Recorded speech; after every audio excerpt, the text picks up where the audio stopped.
That's the secret to tying things down. The damn Ranger's gonna grab a hold of that wheel and try to spin the out of it. I don't know if it can, but it's gonna try. Let's just hope for big numbers, big noises, and big power.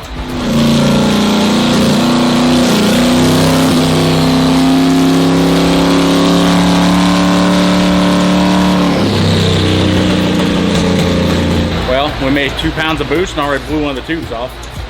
But that's probably because we didn't tighten the clamp on it. So, 1,000 horsepower Ford Ranger.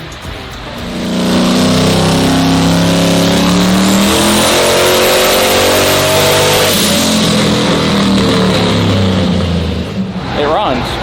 I've never guessed those gaskets would have been fine. Which I don't want to hear, but it honestly wouldn't surprise me because we beat the ever-living shit out of this thing. Guys, we had a misfire.